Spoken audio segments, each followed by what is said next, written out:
All right. Gather round, gather round. I got a story to tell. Sit down.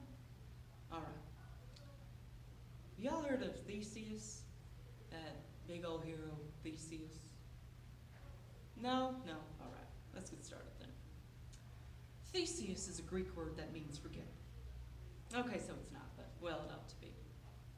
Theseus was born, his daddy picked him up, turned him around a few times, looked deep into his eyes. And he said to Mama, "Hun, this boy's got a few cogs that match and ratchet." Now, he could have said a lot of things would have been self-fulfilling prophecies about Theseus. He could have said, "This boy's elevator to go all the way up to the top. He earned both oars in the water. He ain't the sharpest quill in the porcupine. His dipstick don't reach his all. He must have hopped in the gene pool and lifeguard with him." Now, as I said, he could have said any of those things, but what he said was, "This boy's got a few cogs that match and ratchet." And the daddy was right. Then daddy took a sword and a pair of shoes, buried them in a hole in the backyard, and he said to his wife, "Hun, when this boy gets strong enough to move that rock, smart enough to know what's under it, you send him around to see me." And the daddy was out. Now the mama did the best she could raising Theseus. By the time he was starting to be a teenager, he was starting to get on his mama's nerves. Besides that, when it came to following directions, he was slower than a herd of turtles stampeding through peanut butter.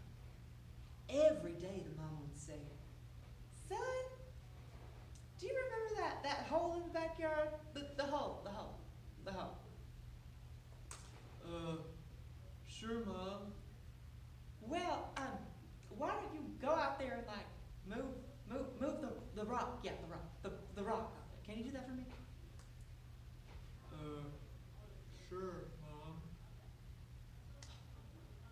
Now, before that boy could get out to that rock, he'd lose sight of where he was going. He'd trip on an anthill or something. He'd get caught up in a game of gotcha with his friends. Every evening, the mom would see Theseus hurrying back to the house without that rock, and without that sword, and without those shoes.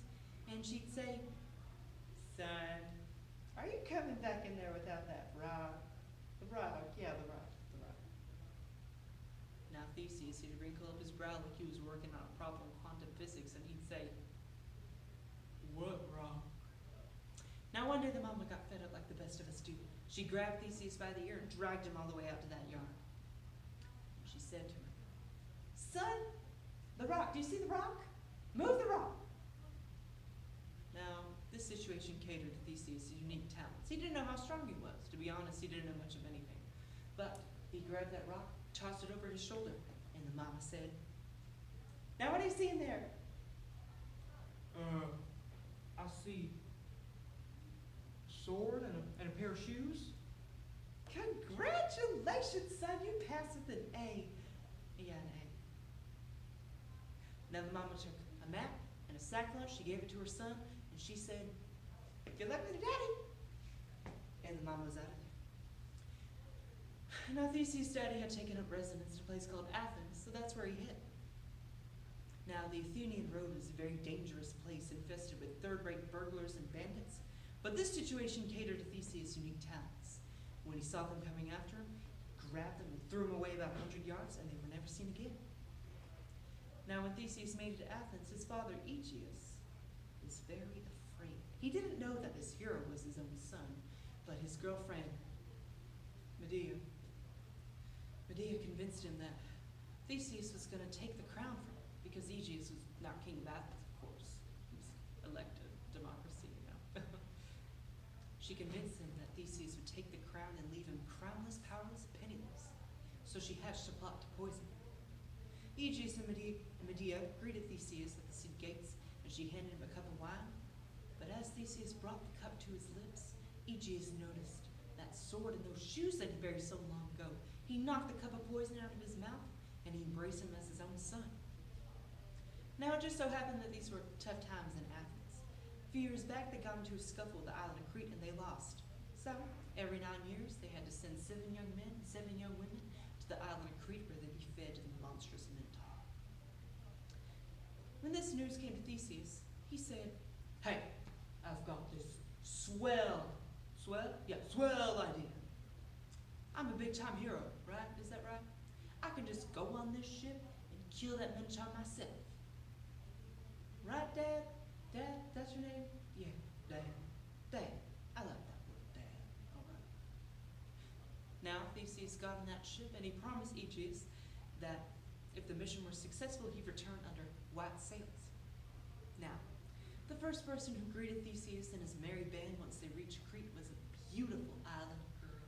She looked Theseus up, and she looked him down, and she liked what she saw. But then she looked deep into his eyes, and she said to herself, this boy's got a few cocks that'll match him. But Theseus was her best hope, so she tried to think too deeply about the consequences. She gave Theseus a golden ball of thread that he had to follow through the labyrinth where her dad had kept the Minotaur in prison. After he killed the Minotaur, he followed that thread all the way back to her, grabbed her, and set sail for the island of Naxos, where Theseus promised Ariadne, that's her name, the princess of Crete, that he'd marry her. Now, that next morning, Theseus left her on the island because he forgets everything. And that wasn't the worst thing to happen that day. As they made it to the island, as they made it back to Athens, Aegeus was standing on a high rocky cliff, and he saw that there were no white sails in the harbor. So he threw himself to his death. And that's how the rest of Theseus' life went, one faux pas after another. How he ever became to be a hero to the Greeks is a complete mystery to me. But I suppose he did the best he could for a boy with a few matching cocks, for a boy with a few cocks that match him